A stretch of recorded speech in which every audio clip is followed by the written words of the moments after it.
Hi అండి. Welcome back to our channel Sanas కుకాలజీ. ఈరోజు మన రెసిపీ వచ్చేసి గోధుమ పిండి అలాగే కొబ్బరి కాంబినేషన్లో చేసుకునే కేక్ అండి. పిల్లలు కేక్ అడిగినప్పుడు బయట కొనకుండా ఇంట్లోనే మైదా పిండి వాడకుండా గోధుమ పిండి అలాగే కొబ్బరి కాంబినేషన్లో ఈ కేక్ అనేది ఒకసారి ప్రిపేర్ చేసి చూడండి. ఇది చాలా చాలా టేస్టీగా ఉంటుందండి. అలాగే చాలా సాఫ్ట్గా చాలా స్పంజీగా కూడా ఉంటుంది. బయట మనం కొన్న కేక్ టేస్ట్ కన్నా ఈ కేక్ టేస్ట్ అనేది చాలా చాలా బాగుంటుందండి. అలాగే దీన్ని ప్రిపేర్ చేసుకోవడం కూడా చాలా ఈజీ. పదండి ఇప్పుడు ఈ గోధుమ పిండి కొబ్బరి కేక్ని ఎలా ప్రిపేర్ చేయాలో చూసేద్దాం. ముందుగా ఒక బౌల్ తీసుకొని ఇందులోకి ఒక అరకప్పు పంచదారను వేసుకోవాలి.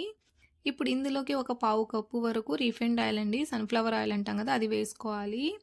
అలాగే ఒక పావు కప్పు రూమ్ టెంపరేచర్లో ఉన్న పెరుగుని, అలాగే ఒక పావు కప్పు రూమ్ టెంపరేచర్లో ఉన్న పాలను వేసుకోవాలి.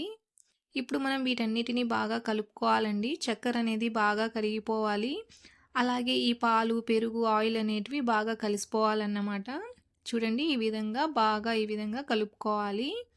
ఇలా కలుపుకున్నాక ఇప్పుడు బౌల్ పైన ఒక జల్లెడని పెట్టుకొని ఇందులోకి మనం ఒక కప్పు గోధుమ పిండిని వేసుకోవాలి.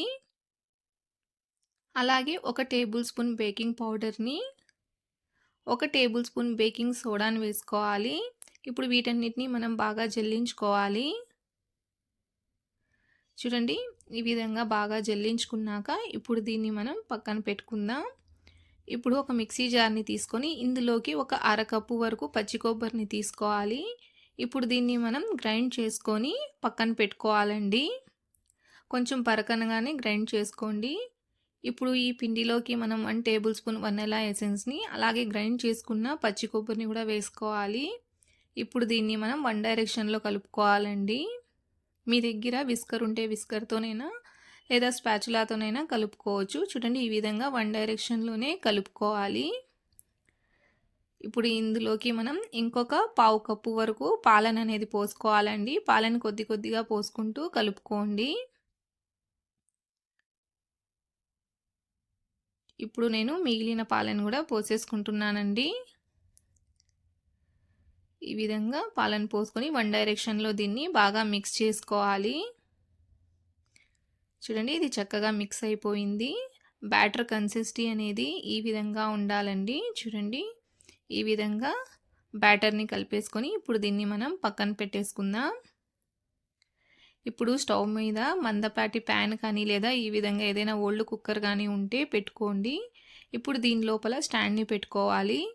ఇప్పుడు మనం మూత పెట్టేసి దీన్ని మీడియం ఫ్లేమ్లో ఒక 10 నిమిషాల పాటు ప్రీహీట్ చేసుకోవాలి. ఇప్పుడు ఒక 5 ఇంచ్ ఉన్న బేకింగ్ టిన్ని తీసుకోవాలండి. దీంట్లోకి బటర్ పేపర్ని సెట్ చేసుకొని తీసుకోవాలి.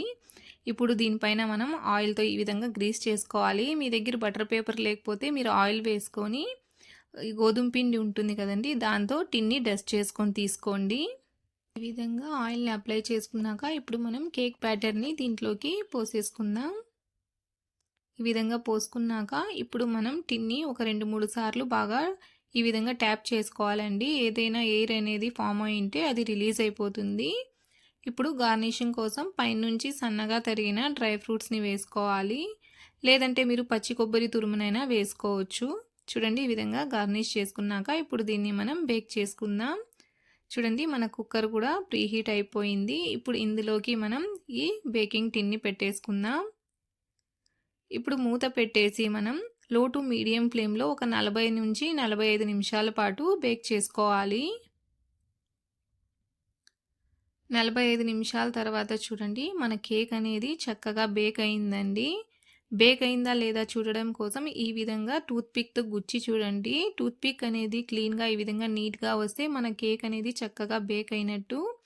ఒకవేళ మీకు టూత్పిక్ అనేది తడిగా వస్తే ఇంకొక 10 నిమిషాల పాటు బేక్ చేసుకొని తీసుకోండి. ఇప్పుడు మనం ఈ కేక్ని కుక్కర్లో నుంచి తీసి బయట పెట్టుకుందాం. ఇప్పుడు కేక్ అనేది పైనుంచి ఆరిపోకుండా ఉండడం కోసం ఈ విధంగా క్లాత్తో కప్పేసుకొని దీన్ని పూర్తిగా చల్లారనివ్వాలండి. కేక్ చూడండి పూర్తిగా చల్లారిపోయిందండి. కంప్లీట్గా కూల్ అయిపోయింది కేక్ అనేది. ఇప్పుడు మనం దీన్ని డిమోల్డ్ చేసుకుందాం. చేత్తోనే ఈ విధంగా సైడ్స్ని ఊరికే ఈ విధంగా అంటే చాలండి, కేక్ అనేది టిన్లో నుంచి ఈజీగా వచ్చేస్తుంది. చూడండి ఈ విధంగా ఫోల్డ్ చేసుకొని లైట్గా పైన నుంచి ఈ విధంగా ట్యాప్ చేస్తే కేక్ అనేది వచ్చేస్తుంది. చూడండి ఎంత చక్కగా పర్ఫెక్ట్‌గా బేక్ అయిందో. ఇప్పుడు దీనికున్న బటర్ పేపర్‌ని తీసేసుకుందాం. బటర్ పేపర్ కూడా అస్సలు స్టిక్కీగా అతుక్కోదండి. చూడండి ఈజీగా వచ్చేస్తుంది. చూడండి ఎంత కలర్‌ఫుల్‌గా ఉందో మన గోధుమ పిండి కొబ్బరి కేక్ అనేది. అలాగే చూడండి ఎంత సాఫ్ట్‌గా ఎంత స్పంజీగా వచ్చిందో. చాలా సింపుల్‌గా కొన్ని ఇంగ్రీడియెంట్స్‌తో ఈ కేక్‌ని మనం చాలా టేస్టీగా ప్రిపేర్ చేసుకోవచ్చండి. మనం బయట కొన్న కేక్స్ కన్నా ఈ గోధుమ పిండి అలాగే కొబ్బరి కాంబినేషన్‌లో చేసుకునే కేక్ టేస్ట్ అనేది చాలా చాలా బావుంటుందండి. అలాగే చాలా సాఫ్ట్‌గా, చాలా స్పంజీగా గూడా వస్తుంది. చూడండి ఇది లోపల నుంచి గూడా ఎంత చక్కగా పర్ఫెక్ట్‌గా బేక్ అయిందో, ఎంత స్పంజీగా వచ్చిందో చూడండి.